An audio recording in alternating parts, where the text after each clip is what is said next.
Bonjour, je suis Anaïs Coach. Je vous souhaite la bienvenue dans mon podcast dédié à l'endométriose.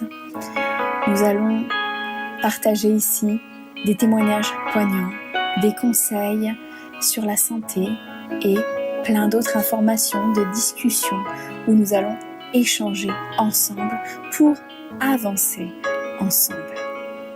N'hésite pas à t'abonner et à partager. À bientôt.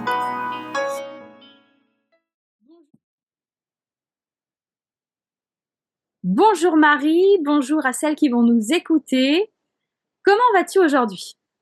Bonjour Anaïs, merci de me recevoir, ça va très bien, je te remercie. Même s'il fait froid, on fait avec et on avance. Je t'ai déjà reçu dans un autre podcast où tu nous parlais de ton parcours d'endométriose. Aujourd'hui, je te reçois pour parler plutôt de l'accompagnement quand on a de l'endométriose. Est-ce que pour celles qui n'ont pas écouté les autres podcasts, est-ce que tu pourrais te décrire rapidement pour te présenter? Oui, donc moi c'est Marie, je suis atteinte d'endométriose, j'ai eu le diagnostic en 2019 et je suis psychologue pour enfants et adolescents surtout, et j'ai un parcours plutôt développementaliste. Et donc depuis mon diagnostic, je m'intéresse d'autant plus aussi à l'endométriose et à l'impact forcément du psychisme sur l'endométriose et vice-versa. Quel est ton avis sur le sujet de se faire accompagner quand on reçoit le diagnostic? Alors, pour moi, c'est quelque chose qui est très sous-coté. Très honnêtement, je dirais même assez fâchée de savoir que quand on nous annonce le diagnostic, on nous propose absolument pas d'accompagnement derrière. On nous donne cette information-là et on nous laisse nous débrouiller dans la nature, alors que pour beaucoup, ça peut être déjà un choc d'une annonce d'une maladie, parce qu'on parle quand même de maladie. Et pour toute personne atteinte de maladie, il est important aussi de pouvoir encaisser ce diagnostic, de pouvoir se faire comprendre, de pouvoir gérer aussi parfois le deuil de certaines choses aussi qu'on n'avait pas anticipé, parce que faut savoir quand même que dans 40% des cas d'endométriose, il y a aussi une infertilité qui est associée. Donc pour beaucoup, ça peut être aussi de remettre en cause une vie imaginée, une vie voulue. Et je pense que c'est nécessaire de se faire accompagner, que ce soit au début de l'annonce comme par la suite pour toutes les mésaventures qui peuvent nous arriver.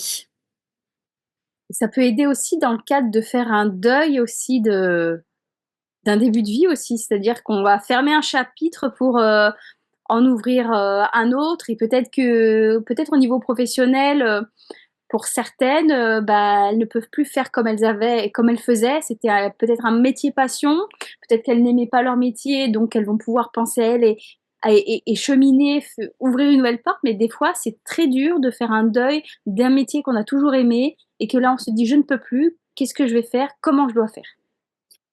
Tout à fait, ça peut être le deuil aussi et un sentiment d'impuissance pour beaucoup aussi, un rapport au corps qui peut aussi être difficile de voir presque son corps comme un ennemi à combattre et non pas comme quelque chose à aimer, alors que on peut continuer à s'aimer, c'est pas un objet que de malheur aussi ce corps et je pense que c'est quelque chose qui est encore à travailler et pour beaucoup de femmes ça reste le corps comme objet de souffrance et de malheur plutôt que bénéfique, même si effectivement c'est faire le deuil de certaines choses du passé, mais des fois c'est aussi pour ouvrir un nouveau chapitre tout à fait positif et orienté vers d'autres choses qui leur conviendront. Mais il y a une étape à franchir effectivement de deuil qui n'est pas toujours facile. Comment ça se passe une séance avec toi généralement? Alors, avec moi, je dis vraiment avec moi parce qu'effectivement chaque thérapeute est différent aussi. Alors pour ma part, quand je reçois, la personne pour la première fois, souvent je demande le parcours complet de vie, vraiment de la petite enfance jusqu'à l'heure actuelle. Je leur demande, comment ils étaient en tant qu'enfants, la scolarité, Le sommeil, parce que le sommeil, c'est quand même une chose très très importante chez de nombreuses personnes qui, à la fois un déclencheur des fois de troubles émotionnels, mais à la fois les troubles émotionnels peuvent aussi déclencher des troubles du sommeil. Je leur pose des questions sur leur alimentation, mais aussi justement sur leur rapport au corps, qui est souvent entaché pour de nombreuses femmes, que l'on ait eu ou que l'on a ou non de l'endométriose, mais le rapport au corps chez les femmes est souvent très entaché. Donc c'est quelque chose que je m'attache à souvent aborder avec les femmes, avec les hommes aussi, mais j'en reçois beaucoup moins d'hommes que de femmes. Après, je leur pose des questions sur leur vie sentimentale, sur comment ils se sentent dans leur vie de couple, mais aussi dans leur vie amicale, s'ils sont entourés, s'ils ont de la famille, parce qu'on sait en quoi le soutien est important aussi pour toute personne, et que si la personne se sent entourée, elle pourra aussi vaincre plus de difficultés que si elle se sent seule. Et puis après, ça va être tout ce qui est vie professionnelle, justement, si la personne, elle est épanouie dans son travail ou si au contraire, c'est plus je dirais un travail subi, où là, ça peut être d'autant plus difficile d'avancer. Mais merci pour toutes ces précisions. Et comment ça se passe, cet accompagnement? Ça serait une séance par mois, 2 séances, 3 séances? Comment ça... Voilà, c'est sur plusieurs mois, plusieurs semaines que voilà. Alors généralement, c'est quand même sur plusieurs mois. Après, là aussi, chaque thérapeute est différent et je dirais chaque personne est différente. Donc moi, je m'adapte vraiment aux besoins. La plupart du temps, moi, ce que je commence à faire, c'est d'abord tous les 15 jours. Moi, je fais pas toutes les semaines, tout simplement parce que je considère que les personnes, même si elles sont pas en séance, elles travaillent. Et que même quand on ne se voit pas, ben finalement, ça les fait réfléchir, ils analysent, ils en parlent à des proches, ils se remettent en question. Et finalement, quand ils reviennent après en séance, ben ils ont d'autres choses à raconter. Ils ont pu ouvrir sur d'autres sujets. Et donc, on a toujours des choses aussi nouvelles à se raconter. Et c'est comme ça que je développe avec les personnes. Et c'est aussi en fonction de leurs problématiques, suivant si eux ont le sentiment que c'est une problématique qui a besoin d'être réglée avec beaucoup de séances, ou si c'est une problématique qui se joue plutôt sur du long terme. Voilà, chaque personne est différente et ça va dépendre des objectifs qu'on se fixe ensemble, parce que ce ne sont pas avant tout mes objectifs, mais c'est avant tout les objectifs des personnes. Moi, je suis que presque interprète de leur cerveau, mais en aucun cas je suis celle qui est guérie. La personne, elle se guérit presque seule, j'ai envie de dire. Je suis juste cette interprète-là qui vient les aider. Et si ces personnes-là ne veulent pas que ça bouge, ça bougera jamais. C'est comme un cheminement Exactement. intérieur, et chaque personne décide elle-même en fait. Exactement, c'est ça. Et chaque cheminement est différent, donc c'est toujours difficile de donner une temporalité, parce que finalement, la temporalité, elle dépend de chaque personne. Il y a des personnes pour qui, en 2, 3 séances, ils vont se dire, c'est bon, j'ai eu le déclic et je peux avancer. Et il y a d'autres personnes qui vont avoir besoin de plusieurs mois, voire plusieurs années aussi, parce qu'ils ont un parcours difficile, ou parce qu'ils ont une sensibilité particulière aussi. Donc, on ne peut pas vraiment donner de temporalité pour chaque personne. J'avais une question, c'est vrai qu'on n'en a pas parlé avant cette interview, mais tu vis bien en France, je me trompe pas? Oui, oui, Heu, oui. Par rapport aux autres pays européens, concernant la prise en charge de la psychologie d'une séance, est-ce qu'on est avancé ou pas par rapport aux autres face à cette problématique? On a encore du chemin à faire? Oui, on a encore beaucoup de chemin à faire. Déjà, on a du chemin sur la reconnaissance de la psychologie. En France, la psychologie a encore, je trouve, un mauvais rôle. On a encore l'image du fou qui va chez le psychologue. Et la psychanalyse, qu'on a longtemps entendue et qui a longtemps été présente en France, est souvent encore dans les têtes de tout le monde, donc avec le divan où le psychologue ne dit rien et juste hoche la tête. Donc ce qui freine beaucoup, beaucoup de monde à aller voir des psychologues, alors que la réalité, elle est tout autre en France à l'heure actuelle. Ça a beaucoup cheminé dans les établissements qui enseignent la psychologie. On n'est plus du tout là-dedans. On est vraiment maintenant sur de l'échange, sur des discussions, sur des jeux parfois aussi, sur des supports. On est vraiment plutôt là-dessus pour faire avancer les personnes. Donc je pense qu'effectivement, il y a d'un côté la vision de la psychologie en France, mais aussi sur la prise en charge. C'est sûr que pour beaucoup de pathologies, à l'heure actuelle, on n'incite pas les personnes à aller consulter alors qu'il y aurait besoin. Et ça, c'est très important. Et en troisième lieu, je dirais qu'il y a aussi quelque chose de plus politique.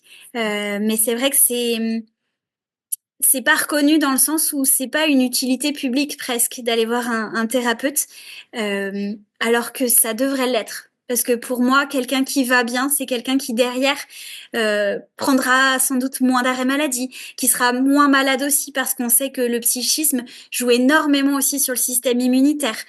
Donc je dirais que voilà, la prévention, elle serait déjà d'aller voir quelqu'un. C'est pas, je vais voir quelqu'un quand je suis au fond du trou. C'est voilà, je me fais accompagner quand j'ai des choses à régler. Et même si je suis pas au plus mal, ben je peux quand même en parler et je peux quand même aller encore mieux que ça. Ce serait comme de la prévention. Exactement. Comme en médecine chinoise, par exemple. On sait qu'en médecine chinoise, ils sont beaucoup dans la prévention, plus que dans l'après-coup, dans le soigner la maladie. Ben, pour moi, le psychisme, c'est aussi là que ça intervient, c'est plus en prévention. Parce que c'est beaucoup plus facile d'agir avant que après. Après, oui. Et là, en naturopathie, c'est un peu pareil. C'est plus en Oui. prévention et que réellement quand il y a un problème. J'ai entendu dire que certaines séances allaient être remboursées en janvier 2025. Est-ce que tu as plus d'informations à ce sujet? Alors, c'est quelque chose qui a été lancé il y a quelque temps de ça déjà. Ça a été un sujet assez houleux chez les psychologues. Non pas parce que les psychologues ne veulent pas être remboursés, mais quand je parlais tout à l'heure de reconnaissance, le souci, il est là. C'est que les psychologues se battent pour avoir une reconnaissance de leur métier et ne pas dépendre du médecin. Là, à l'heure actuelle, les séances, elles ne sont remboursées que si la personne a été voir un médecin d'abord. D'accord. Et nous, on considère que c'est pas au médecin de décider si la personne, elle a envie ou pas de consulter. Qu'une personne, elle peut décider de ne pas avoir à se justifier auprès du médecin, qu'elle a envie de consulter quelqu'un, même si lui considère que c'est rien. La personne, elle peut avoir ce besoin-là. Et donc, c'est quelque chose qui a été revendiqué de ce point de vue-là, mais aussi du point de vue, on va pas se mentir, il y a financier aussi, où les remboursements des psychologues n'étaient pas à la hauteur de leur diplôme non plus et de leurs compétences. Donc ça, c'est pour ça qu'à l'heure actuelle, c'est un petit peu cristallisé, que ça n'a pas été mis en place totalement. Il y D'accord. a quelques psychologues qui sont conventionnés par la CPAM, mais c'est vraiment pas la majorité des cas. C'est un peu problématique effectivement parce qu'il y a plein de personnes qui voudraient être pris en charge pour pouvoir aller voir un psychologue et qui ne le sont pas. Après, il y a ce qu'on appelle les CMP pour les personnes voilà, qui sont les plus démunies, donc dans ce centre médico-psychologique qui existe pour les enfants, mais aussi pour les adolescents et les adultes, où là, c'est une prise en charge par la sécurité sociale.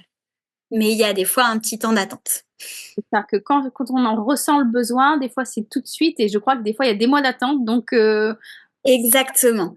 mais je trouve C'est ça ça. vraiment dommage qu'en France, ça soit pas remboursé, même pas toutes les séances, mais une bonne partie, mais que ce soit aussi pour les enfants aussi. Parce que même les enfants peuvent Exactement. en ressentir le besoin, les adolescents, les adolescentes qui peuvent avoir des règles douloureuses, des changements dans leur corps. Je trouve que c'est hyper important et je pense que euh, on serait une population qui se sentirait peut-être mieux aussi Ah, mais totalement. dans leur quotidien et ça changerait aussi peut-être le monde. Oui. Et je trouve que les enfants et les adolescents sont plus à même à l'heure actuelle de dire à leurs parents j'ai besoin de consulter, j'ai besoin de voir quelqu'un, que ne le sont les adultes. Ils sont beaucoup plus ouverts à ça.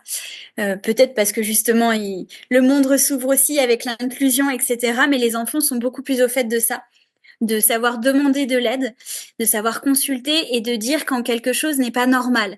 Non, c'est pas normal d'avoir mal pendant ses règles, c'est pas normal à l'adolescence de se sentir vide, de se sentir très mal tout le temps. Tout ça, ce n'est pas normal et je trouve que les jeunes sont plus informés de tout ça, plus sensibilisés et arrivent plus à le dire. Mais ils sont pas toujours écoutés non plus par les adultes environnants. Je suis bien d'accord. Je pense qu'ils ont moins de peur ou de barrières à aller voir quelqu'un, à demander d'aller voir quelqu'un. Je pense que c'est le retour de l'adulte qui, des fois, minimise les besoins des enfants ou des adolescents. Moi, je sais que Exactement. ma fille, personnellement, elle fait de la médiation équine avec une psychologue et d'elle-même, à 6 ans, elle me dit, voilà, quand elle en ressent le besoin un peu plus que d'habitude. Mais oui. Je me permets. Vas-y.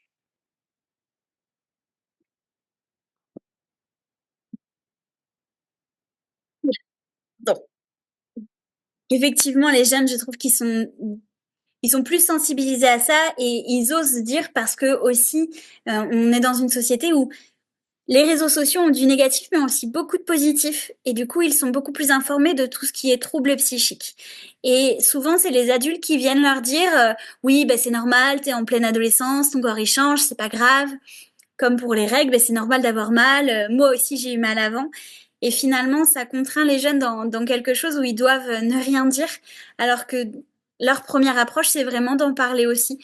Donc moi, j'encourage aussi tous les jeunes à en parler et ne pas se dire c'est normal de rester avec ça. Non, on a le droit d'en parler, même si les adultes ne comprennent pas, on a le droit d'exprimer aussi ça. Tout à fait. Est-ce que tu voudrais aborder un sujet qui te semble pertinent, que l'on n'a pas encore abordé? Ça peut être peut-être le lien effectivement entre les troubles psychiques et l'endométriose parce que voilà, je disais que j'étais assez fâchée par rapport au diagnostic où on n'est pas accompagné, mais il y a aussi beaucoup de beaucoup d'études à l'heure actuelle qui montrent des liens entre l'endométriose et des troubles psychiques et je trouve qu'on n'en parle pas assez et que souvent les femmes atteintes d'endométriose se retrouvent parfois en dépression sans vraiment comprendre pourquoi. Et il y a effectivement l'impact de la maladie, mais la maladie, elle est aussi reliée à des troubles psychiques qui sont connus, notamment l'anxiété et dont on ne parle pas assez. Tout à fait, et c'est vrai que le SPM, on n'en parle pas assez, mais ça peut parfois être très dur pour certaines femmes. Et on ne parle pas aussi du trouble, comment il s'appelle? Que certaines femmes peuvent avoir. Alors, je regarde, pour ne pas dire des bêtises. Voilà, le trouble dysphorique prémenstruel. Oui, donc ça va être un trouble au niveau de la gestion émotionnelle. C'est ça. Voilà, où l'émotion va être décuplée aussi pendant cette période-là. Et c'est vrai qu'on en parle rarement. Et pourtant, ça peut être très bouleversant pour beaucoup de femmes aussi, de se sentir totalement différente de d'habitude et que ça revienne tous les mois aussi. C'est ça, c'est ça. Et c'est vrai que j'ai l'impression que c'est encore tabou de parler de ces sujets-là. Même entre femmes, je trouve qu'on en parle peu. Moi, j'en parle toujours très librement. Je trouve qu'il n'y a pas de tabou. Et il faut en parler, faut libérer la parole pour que certaines femmes puissent se reconnaître, se sentir moins seules et de se dire je suis pas seule à vivre ça, ça existe, c'est pas que dans ma tête et j'ai le droit de le vivre en fait. Des fois, on culpabilise d'avoir ça, on se sent mal d'avoir ça, mais voilà, ça existe. Exactement. Faire Et aider, accompagner. Et c'est pas parce que c'est dans la tête que c'est pas important. Moi, c'est ce que je répète souvent aussi aux personnes, c'est que c'est pas parce que ça ne se voit pas que ça ne compte pas aussi. On ne dirait jamais à, c'est l'exemple que je prends souvent, on ne dirait jamais à quelqu'un qui vient de se casser la jambe, ah mais regarde lui, il est en fauteuil roulant, il se plaint pas. Bah non, parce que la douleur physique, elle est là quand même, et une douleur, qu'elle soit physique ou psychique, elle ne peut pas se juger, elle ne peut pas se comparer. Et je pense que c'est important aussi que les femmes, elles entendent que oui, c'est dans la tête, mais dans la tête veut pas dire inexistant. Et qu'elles ont aussi le droit de dire que ça ne va pas et que oui, elles vont pas bien des moments dans le mois et qu'elles peuvent quand même vivre leur vie même si ça ne va pas aussi. Tout à fait. Je suis bien d'accord avec toi. Est-ce que tu voudrais rajouter quelque chose avant de finir peut-être cette interview ou de donner des conseils, des astuces peut-être? Alors, mon conseil, ce serait de vraiment s'écouter, que tout le monde puisse s'écouter sans jugement envers soi et sans jugement envers les autres, et de ne jamais avoir peur d'aller voir quelqu'un, tout simplement parce que le but, effectivement, n'est pas d'atteindre le bonheur. La personne, elle vous apportera jamais le bonheur, mais elle pourra vous fournir des béquilles si besoin aussi. Et je pense que on peut tous avoir besoin un jour dans sa vie de béquilles et que c'est comme ça aussi qu'on avance, c'est par l'aide. Donc j'encourage tout le monde à pouvoir aussi se faire accompagner dans sa vie, peu importe le moment où il est, mais que il y aura toujours quelqu'un pour l'accompagner, le guider.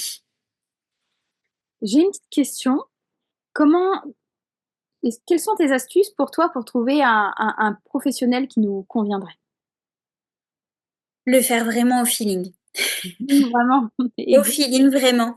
Parce que, alors, c'est dans ma profession aussi, mais ouais, moi j'encourage plutôt d'aller voir vers des thérapeutes, des professions réglementées, donc psychothérapeute ou psychologue. Après, il y a des thérapeutes qui sont psychopraticiens qui sont très bien aussi. Mais effectivement, on ne sait jamais sur qui on tombe aussi. Et on peut avoir des très bons professionnels, mais avec qui on n'a pas du tout le feeling. Et finalement, ça ne donnera rien du tout. Donc, vaut mieux avoir quelqu'un avec qui ça passe bien, où on sent qu'on a le contact, qu'on est écouté, qu'on n'est pas jugé et qu'on est à la bonne distance, parce qu'il y a ça aussi. Il faut que le thérapeute il soit à la bonne distance avec nous, pas trop proche, pas trop copain, mais à la fois pas trop non plus neutre et éloigné. Donc ça, c'est vraiment du jugement personnel et du feeling. Donc, ne jamais avoir peur de dire aussi à une personne, bah finalement, je veux pas y retourner. C'est OK. On est libre de pas avoir eu le feeling et la personne se fâchera jamais parce que vous avez pas eu le feeling. En tout cas, merci beaucoup Marie pour ton temps, pour Avec grand plaisir. Est-ce que tu veux rajouter quelque chose? Non, à part merci à toi pour ce moment. Et puis on est des warriors et tout le monde arrivera à avancer dans sa vie sereinement. En tout cas, au plaisir Marie. Prends soin de toi. Merci à toutes celles qui vont nous écouter et j'espère que ce podcast pourra vous aider à cheminer. Merci, à bientôt. Merci.